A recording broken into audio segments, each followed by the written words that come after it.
That's obviously a big weekend for us because that was the last teams we hadn't played in conference yet, and so going in, you still have maybe some questions and trying to figure out just where you stand with everything. So I thought that Moorhead match was we knew it was going to be a competitive match. They're a big blocking team where a lot more defense, floor defense, and so it was the battle we expected. Went back and forth, and fortunately at the end, and I've said it a number of times this year, we were able to fight through and come up big when we needed it. So that just kind of tells us not just where we are now, but the things we're going to have to do throughout the rest of the year to be ready for conference tournament, because we've seen against all the teams where our weaknesses are against them, and the things that just that we have to keep working to improve. So it's a great weekend for us. I thought the Eastern Kentucky match, as you said, we were really efficient offensively. It was the best in years that I've seen.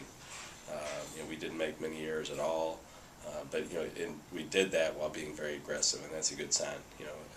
A lot of teams could not make errors by being real conservative, but we didn't do it that way. So it was a great weekend. Hopefully we'll bring another one with it. You go where you mentioned you've seen everybody now. You're going back to the road this weekend at UT Martin and Murray State, two teams you've already seen, but now you got to go to their place. What do you have to do to get ready for this road trip? Well, being on the road, that's obviously you're going into somebody else's home, and they're going to have a big crowd going against you. When both these teams came here, they were really good matches. It was a battle down to the end, and so for us, Murray was picked first in conference preseason, so we know that's going to be a battle.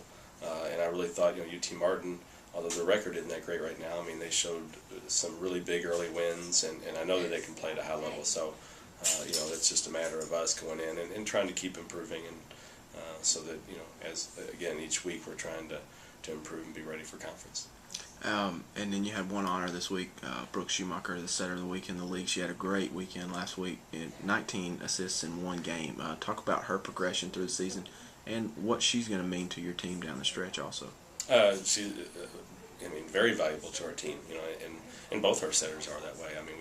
A lot of times, she's been our primary starter, but we've also had Allie Schleitzman come in around 6'2", and that's something that both of them have a lot of ability. I thought Brooke this week really stood out because she just really had a balanced offense and got our hitters swinging. And when you look at Saturday especially, that was, you usually put our team hitting percentage a lot toward the setter, because they've got to set up the right situations, give the right ball to the hitter. So she did a great job.